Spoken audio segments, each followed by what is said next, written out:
began to contemplate evacuation. The burning question was, who goes?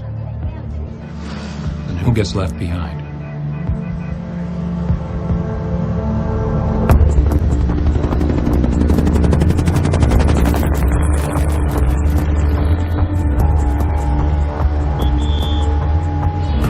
I borrowed a truck, and I basically sent the signal to my folks.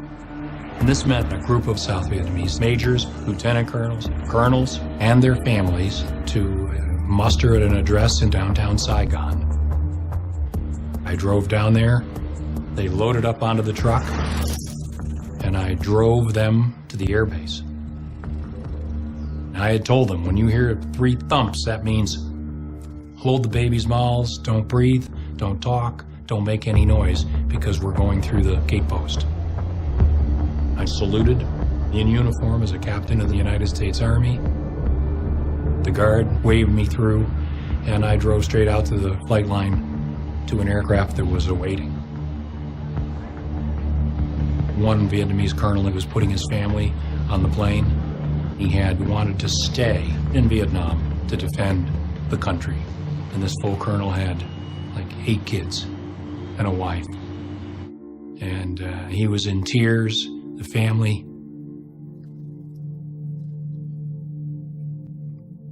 family were in tears. And I said to him, get on the plane. Just go. Go. It was a terrible, terrible, terrible moral dilemma for everybody.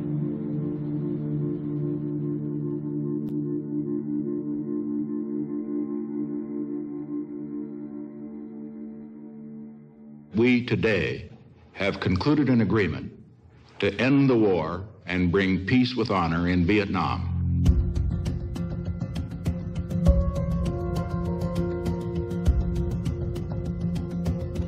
We have adopted a plan for the complete withdrawal of all U.S. combat ground forces. We are finally bringing American men home. We who made the agreement thought that it would be the beginning not of peace in the American sense, but the beginning of a period of coexistence, which might evolve, as it did in Korea, into 2 states. Reconciliation between North and South Vietnam, we knew would be extremely difficult. But I was hopeful. Because of the Paris Agreement, American soldiers were going home. But I was on my way back to Vietnam. I was assigned to Saigon in the first week of August 1973, so about 6 months after the ceasefire.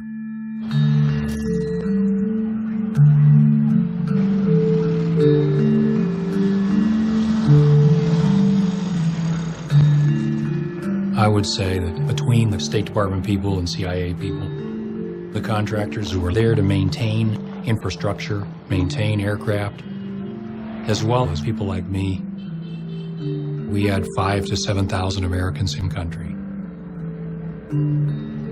A lot of the guys had Vietnamese girlfriends and wives, in many cases with children. In general, things were eerily calm and in many ways normal in Saigon. My sense was that we were going to be there, pretty much for a long time to come. I was assigned to the American Embassy in Saigon. I was in charge of the 84 Marine security guards that were there, making sure that they kept up with their physical fitness training. We were there to protect American lives as well as American property. It was just day-to-day job. The ambassador there was a guy named Graham Martin, a North Carolinian, just as I was. He spoke with a slow Southern drawl. He was a great gentleman. He was a cold warrior in the old stripe. He'd lost an adopted son in Vietnam to combat. And he was not going to give up South Vietnam to the communists. He was determined to keep U.S. aid flowing into Saigon. When the ceasefire occurred in 1973, everybody toasted it with Bloody Marys in the U.S. Embassy. It was a grand party. We thought peace was at hand. But the Paris Peace Accord was a masterpiece of ambiguity. In order to get President Thieu and the South Vietnamese to go along with the Paris Agreement, President Nixon pulled out all the stops. And in a letter to President Thieu, he promised that if the North Vietnamese were to substantially violate the terms of the Paris Agreement, the United States would respond with full force. In other words, re-enter the war. The North Vietnamese viewed Nixon as a madman. They were terrified of him. They believed that Nixon, if necessary, would bring back American air power. But in August 1974, he was gone. Nixon resigned because of Watergate. And overnight, everything changed. Hanoi suddenly saw the road to Saigon as being open.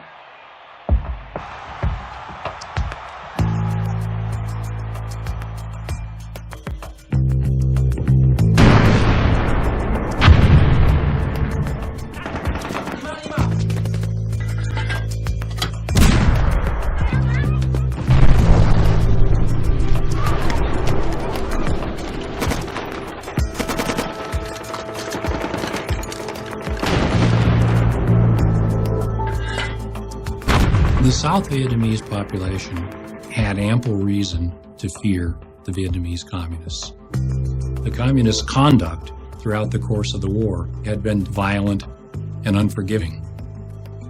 For example, when the city of Hue was taken over by the North Vietnamese, several thousand people on a long blacklist were rounded up. School teachers, government civil servants, people who were known anti-communists, and they were executed. In some cases, even buried alive. So panic was but a millimeter away.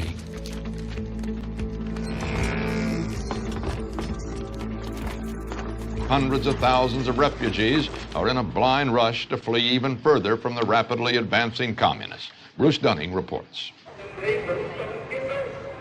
President Thieu broadcast a strong appeal to the soldiers and the people of Da Nang, urging them to stay and fight. Và ngay cả vị tướng chỉ huy đó cũng không biết rõ ý định của ông Tổng thống Thiệu ra làm sao nữa. Và ngày hôm nay thì tin được lệnh là phải giữ Đà Nẵng. Ngày mai đã nhận được lệnh rằng bỏ. As the enemy approaches, the panic has swept from the coastal city's crowded back streets and pagodas onto runways at the airport. Our plane is surrounded here. I don't know how the hell we're going to get out. We're racing down the runway, leaving behind hundreds and thousands of people. Another dozen are there running along, grabbing at the air stair. We're pulling them on as fast as we can. There's a sea of humanity jamming on. Impossible to stop the crowd. We're pulling away. We're leaving them behind. We're pulling up with the people are falling off the air stairs. The plane is taking off. It was every man for himself. So you saw the World Airways flight being mobbed by South Vietnamese soldiers. You saw ships with thousands of refugees, including lots of soldiers. You saw out-of-control panic. Basically, any boats, trucks, airplanes, or anything going south were besieged by people wanting to get on board.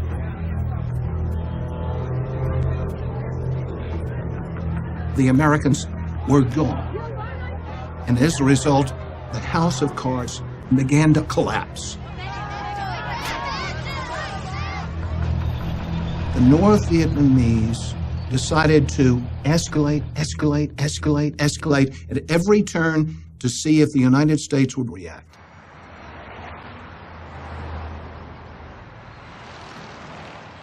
In April of '75, I was with President Gerald Ford, and we were flying across the country on Air Force One when one of the airplane's crew comes and hands me a note, and it says, "Da Nang has fallen." Ford was bombarded by questions from the press after he got off Air Force One. Around 150 to 175,000 well-trained North Vietnamese regular forces in violation of the Paris Peace Accords moved into South Vietnam. We have objected to that violation. It's a tragedy unbelievable in its ramifications. We are now in a crisis. We had a wave of humanity, 500,000 refugees rolling south towards Saigon. And 160,000 North Vietnamese troops moving right behind them.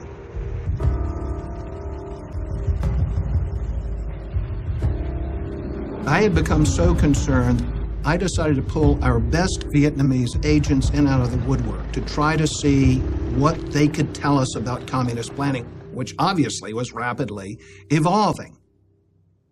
On the 8th of April, I met with one of our best agents who said, the communists are going to drive on Saigon. They're going to be in there by Ho Chi Minh's birthday, which was May 19th, literally a month away. Communist forces in South Vietnam, already solidly in control of 11 provinces, began working on yet another one today, Binh Dinh.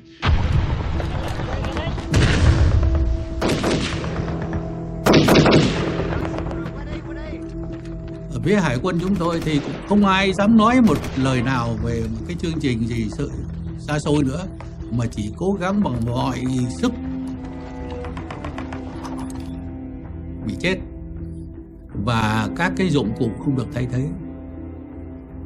Nhiều các cái trại y tế dã chiến của chúng tôi phải dùng lại những cái bom băng. Thì đó là một cái trở ngại. Đánh tới đâu? Còn đánh được không? Hoặc là còn sức đánh không? I kept a map every day on the progress of the North Vietnamese onslaught. By the 5th of April, the North Vietnamese had 15, even 16 divisions heading in the direction of Saigon. They were bringing SA-2 missiles down to provide anti-aircraft cover for their forces. There were people who were saying, look, we've got to do some heavy planning here, because depending on how this goes, and it doesn't look good now, we may all have to evacuate. And Ambassador Martin wouldn't tolerate or countenance such thought. That was defeatism. That was poisonous to the prospects of the people we're here to help. But people could see what was going on, and they started leaving, especially the Americans. I'm leaving Vietnam. Why? I'm kind of scared, to be honest with you. Perfectly honest with you, I'm really scared. I think the situation's a lot worse than we know about.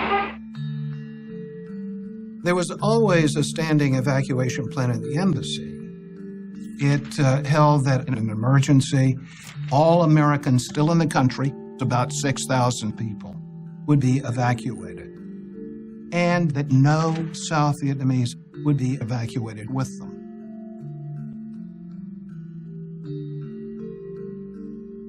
I was a student. The school is not closing, but it seemed like nobody interested in school anymore. You can't stay here. You can't live with the communists. Especially if you have a connection with the Americans, then you really got to get out. If we really made up a list of endangered South Vietnamese, the ones who really worked closely with us during the war, this number could be 150, 200,000, including their families, many more than that. But the idea of talking about an evacuation and of planning for an evacuation of Americans let alone an evacuation of Vietnamese, was still anathema in the embassy.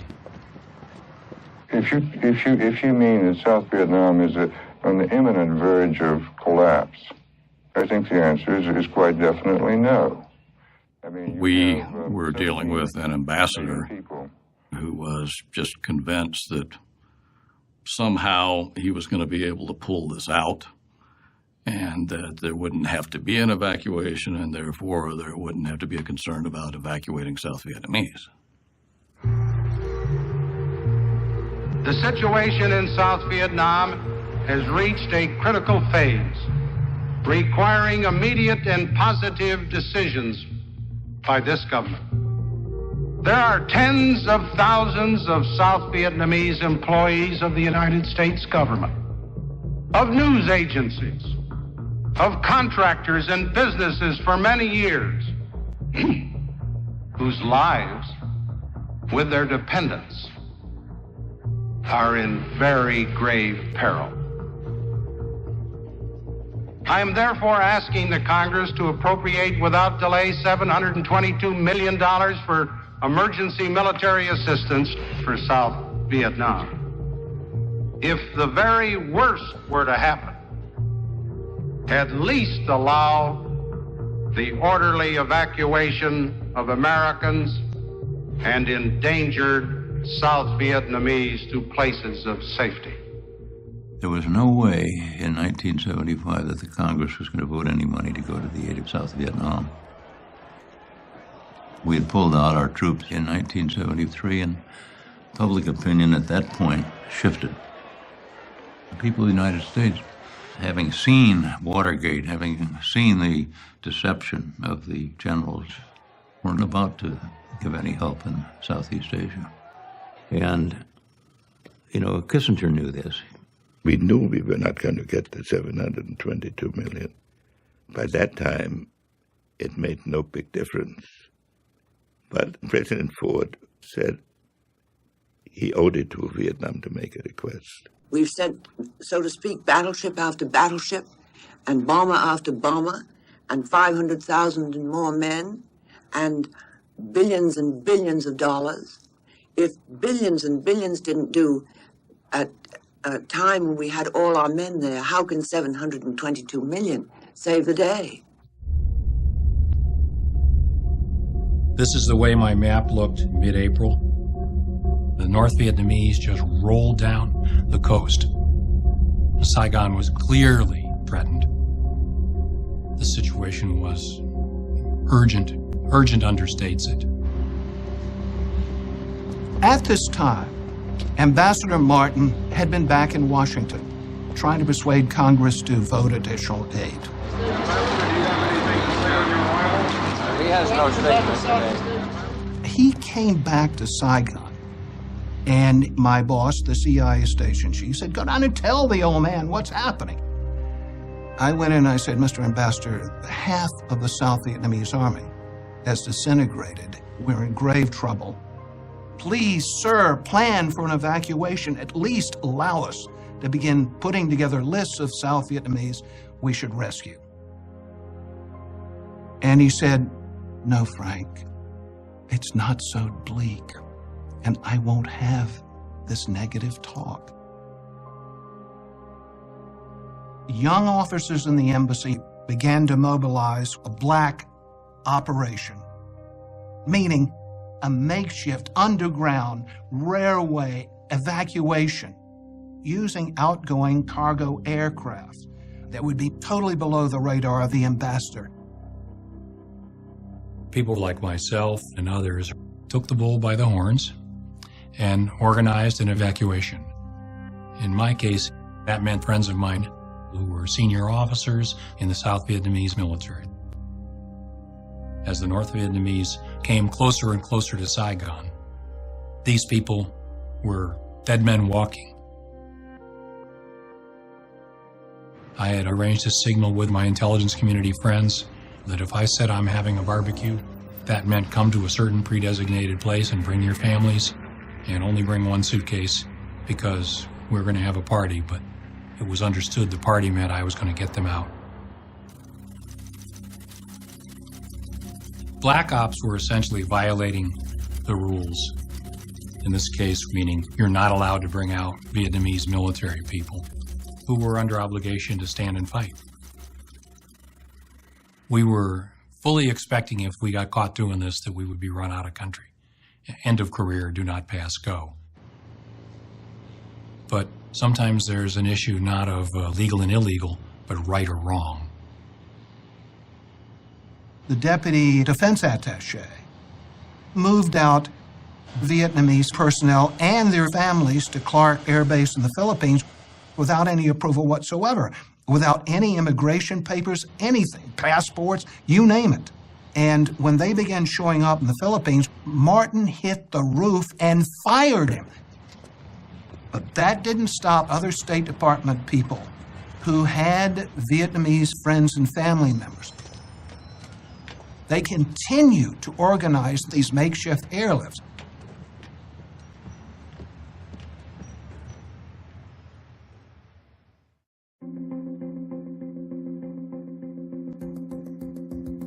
That April, I was in Kenta, which was about 100 miles from Saigon, and we were getting reports of this town falling and that province falling and so on. And then we were attacked.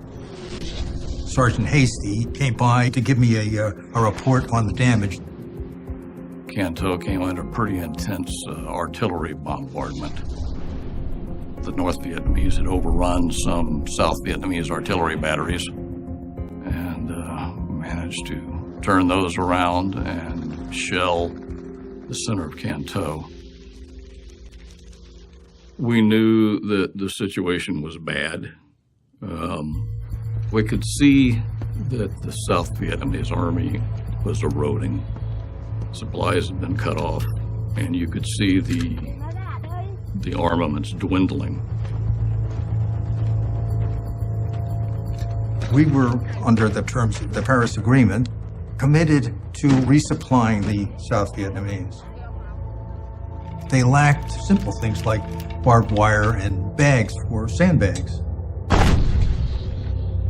They were rationing their artillery shells because they were running out. The military support, the material support, was not coming. When President Ford went before the Congress, he had two major concerns. The first was to save as many people as we could. He cared for the human beings involved. They were not just pawns that once they had lost their military power were abandoned. The second was the honor of America, that we would not be seen at the final agony of South Vietnam as having stabbed it in the back.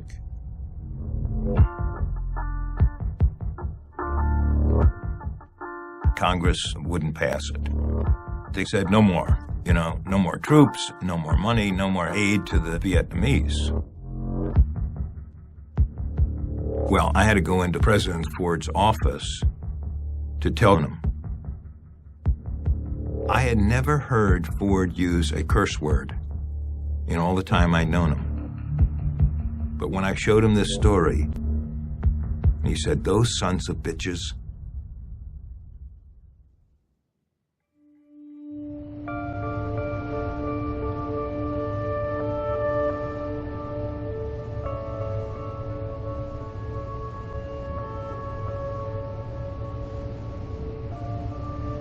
I think there were a total of 50 ships that were there. I mean, it wasn't just us. It was a whole bunch of ships. We were standing by for the evacuation of Americans. I was a terrible letter writer. I would write one letter for my wife's 10 letters, and she didn't like that. So she said, "We're going to exchange tapes." So I would run into my stateroom, turn the tape recorder on for a couple minutes, and tell her what's happening. I really don't know where to start. It's been such an unusual couple days for us. We went with the rest of this huge task force of ours up to about 20 miles off the coast, basically east of Saigon. as most Navy operations are, it was very carefully planned. We planned on the death. The chain of command for, as I understood it as a captain of the United States Marine Corps, and I think I got it right, is for any evacuation, that decision is the ambassador's decision. Graham Martin is the responsible guy. But the military is responsible for giving him all kinds of plans. And this is how we got into the 4 options. The first option was you would take commercial ships right up the Saigon River to a couple blocks from the embassy. You would load whoever you wanted to bring out on these ships, and you'd be done with it. The second option was, you're United and Continental and Flying Tiger Airlines were still using Tonsanut Air Force Base at the time, and you could have brought anybody you wanted out by commercial aviation. The third option was military fixed-wing aviation. The C-5As, the C-141s, which carry a lot of people, you could have brought them out of Tonsanut on those. The very last option was helicopters off the carriers into Tonsanut Air Force Base. We had 75 Marine Corps helicopters out there. The helicopter option, that was absolutely the last resort. They don't go very fast, they don't carry that many people. That was if everything else failed.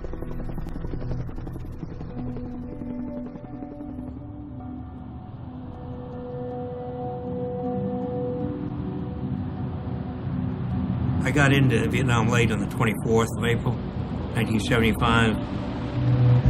Saigon was full of rumor, of false stories, whether we were going to have a last attempt to draw a line across the country, and Saigon in the south would remain a free republic, all of these things, and it was all churning all around. The fighting was close to Saigon, but hadn't shown up in the streets of Saigon. I served as a naval officer and 3.5 tours in Vietnam, 2 of those years as a Special Forces advisor with a 20-boat river division, all Vietnamese. I could tell jokes and hear jokes in Vietnamese, and once you start off like that, you eventually end up being able to dream in Vietnamese. In 1975, my mission was to remove or destroy as many ships, swift boats, anything that I considered to be a benefit to the enemy. I met with Captain Do Kim, who was the operations officer of the Vietnamese Navy. Ông ta nói rằng tình hình thì tuyệt vọng rồi. Bây giờ ông phải giúp tôi để làm một cái kế hoạch đưa các chiến hạm của Hoa Kỳ ra khỏi cái tầm tay của Cộng sản. The plan was to sail all the large ships of the South Vietnamese Navy down the Saigon River to the sea and rendezvous at Con Son Island. We had to keep this secret. If word got out, it would have had an effect on the morale of the people in the street.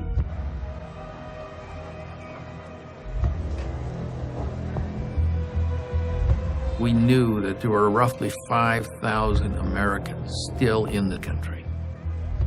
Many of them had Vietnamese wives, mistresses, whatever, just hadn't left. And they were basically letting us know we're not leaving without our families. Finally, we were given authority by the ambassador to bypass the immigration laws and send these Vietnamese out of the country. So then we started an operation basically to get out the Americans and their Vietnamese dependents.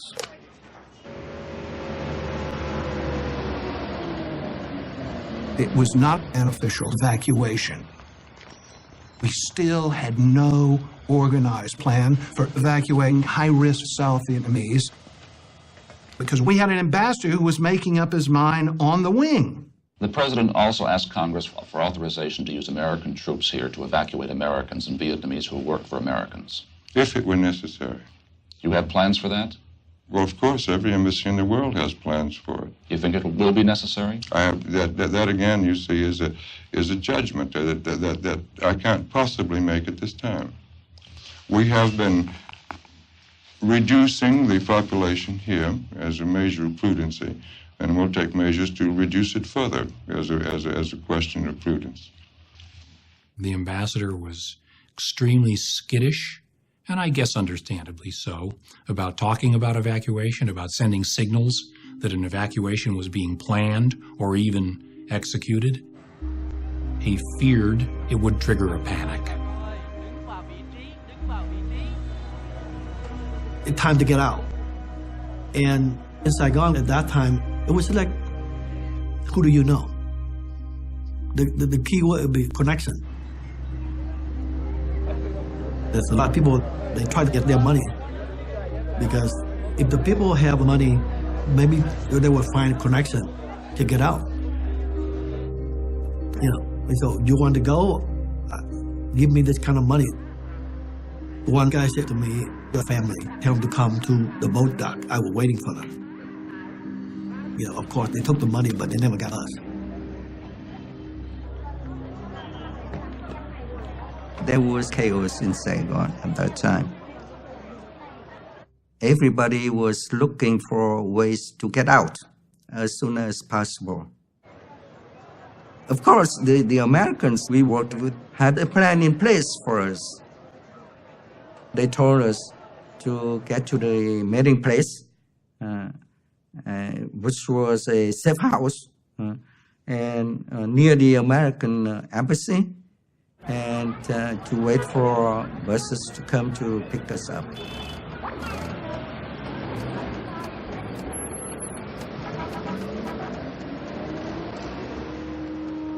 If we were going to get people out, we were going to have to make it happen and deliver the Vietnamese to the big airplanes in some form or fashion. And the only way we could do that was keeping the airport open as long as we could.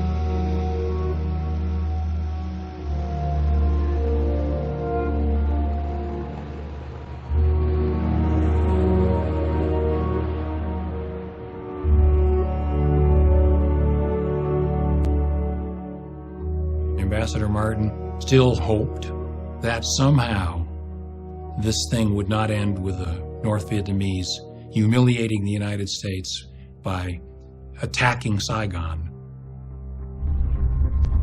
But it seemed like the North Vietnamese had other ideas.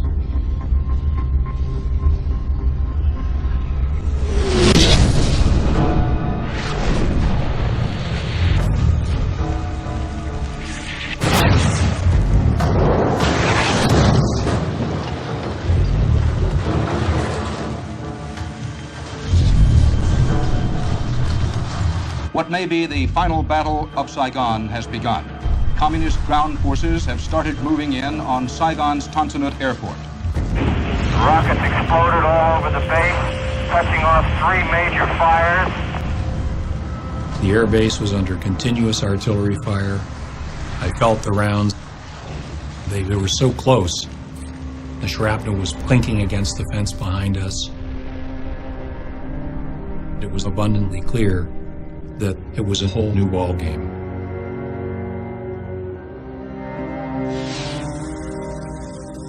We never expected any trouble out there. And then, of course, fear a little bit set in because now we knew that it really meant business, you know. Were they going to continue shelling Tan Son Nhut? They're giving us a warning, you know. Get out. As the sun came up, General Smith, who was our defense attaché out at Tan Son Nhut, contacted the ambassador and said, the plan to use the fixed wing to get a few thousand people out today isn't going to work. And we need to consider that this is it. Option 4, a heavy lift helicopter evacuation.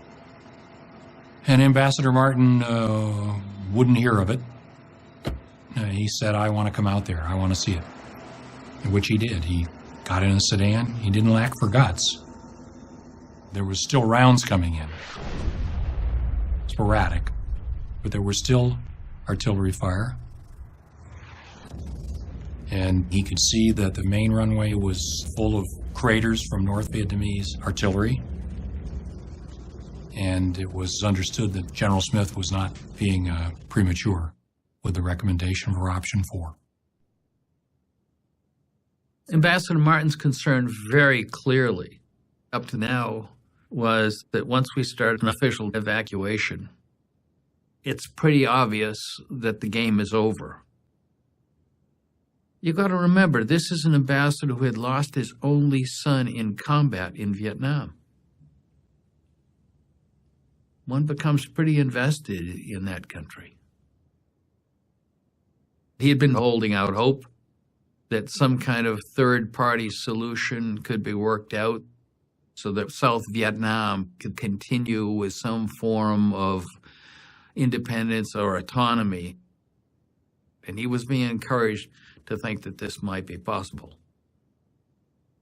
But the morning of the 29th, he came to accept the fact that that wasn't going to happen. And I picked up the phone and told Secretary Kissinger to inform the President that I had decided that we would have to go to Option 4.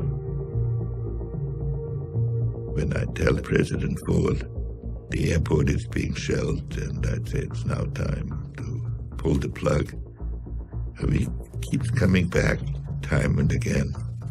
You really think we have to do it? That's how heartbreaking it was for him. He finally, reluctantly, gave the go-ahead for the final evacuation. This is the American Forces Vietnam Network. The prearranged signal for the evacuation was broadcast on American radio in Saigon. The message was the temperature is 105 and rising, and then Bing Crosby's White Christmas. And sure enough, about 10 o'clock in the morning, I believe, on the 29th, there was Bing Crosby on the airwaves.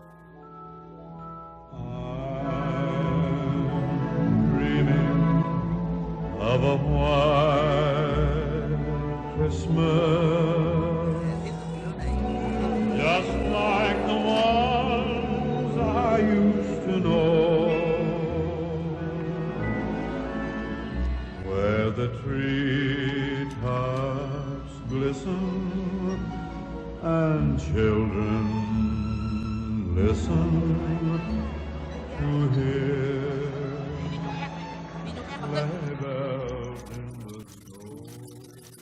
That morning, Ambassador Martin received a message that said, within 24 hours, the U.S. presence in Vietnam had to be closed out, meaning we had to be gone.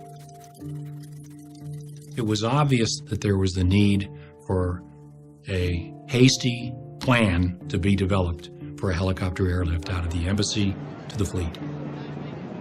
And we had less than 24 hours to pull it off.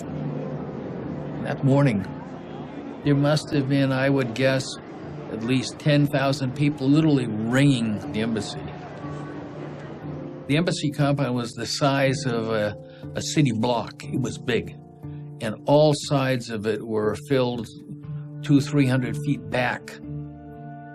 Fortunately, people were by and large very controlled. They were very patient. They were just hoping desperately to get in. It's like the whole Saigon want to get inside the American embassy. So you have to know somebody, you know. Just like me, I find my friend and got this little paper to assure us to get in. So several of us went to the embassy. And my friend, he showed the paper to the guard, and he just kind of pointing it to each one of us, and we, one by one, just go inside the embassy. When I first got in, I feel so good. I in America, I almost there. They have a courtyard and a swimming pool, and we mostly gather around the swimming pool. and 1,000 people there. And they just keep coming in. That morning, CIA choppers began picking up evacuees off the roofs of buildings around the city and bringing them to the embassy. There was an old pilot named Obie Harnage. He was blind in one eye and lame in one leg. And I said, Harnage, we got people at 6 Chalong. You got to go pick them up. It was the deputy CIA station chief's apartment building. There were a number of very high-risk Vietnamese, including the defense minister of South Vietnam, all waiting to be rescued. As they climbed up the ladder to the roof, a photographer took that famous photograph. Many people thought that was the U.S. Embassy. It wasn't. But it indicated to what extent chaos had descended on this entire operation.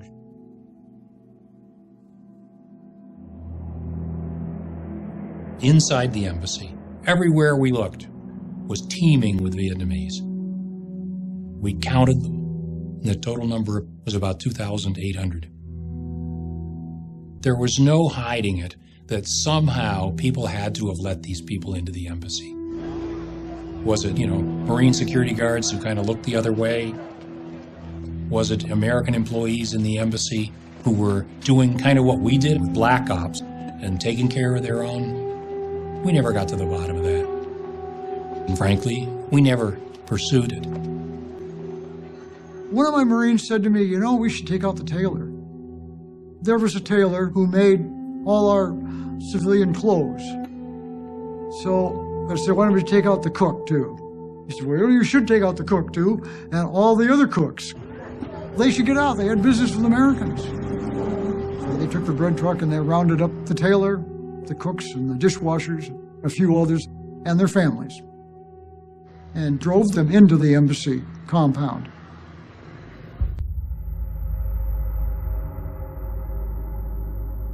There was in the parking lot of the embassy a great tamarind tree, which the ambassador had often referred to as steadfast as the American commitment in Vietnam. The CIA station chief that last morning said, Mr. Ambassador, we have to cut this tree down. You could not land any large helicopters on the parking lot unless the tree and all the shrubbery was all gone.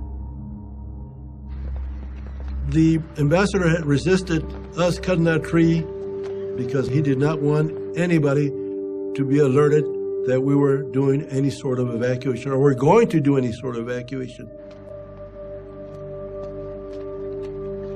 He was upset, but finally he succumbed, to just common sense and gave up his, I guess you could call it a dream. And we cut it down.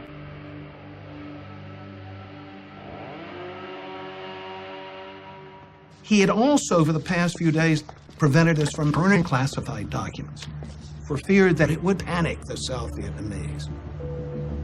So that morning of the 29th, we had thousands of pages of classified documents we had failed to destroy beforehand.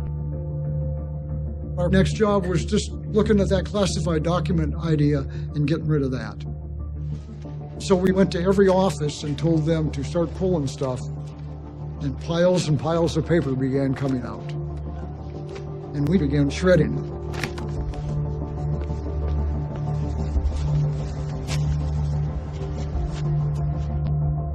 There was a small building where we handled the pay for the Vietnamese who worked for the embassy. And in this building, there was over $1 million in U.S. currency. So we had to send a message to the Navy, who sent it to the Treasury Department, who came back and said, destroy it. So I assigned a few Marines to get rid of the money. And I said, oh, by the way, we're going to lock you in there. It took them 8 hours to burn $1 million. That morning, Fear and desperation were the order of the day.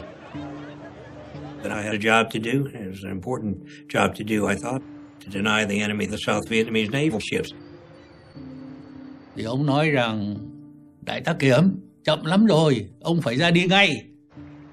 Thì lúc đó cái kế hoạch của chúng tôi là thứ nhất là bỏ hết tất cả các sự sửa chữa thông thường và chỉ chú trọng vào các cái bộ phận chính của một chiếc tàu, tức là máy tránh.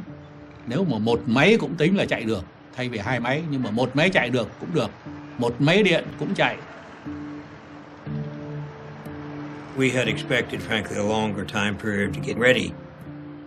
We had been told by people in our intelligence community that we might have as long as the 4th of May. But the North Vietnamese were closing in quite tightly, and clearly it was time to send the signal to leave. Thì chúng tôi có chừng khoảng 32 chiến hạm lớn, có 30 chiến hạm lớn có thể đi được.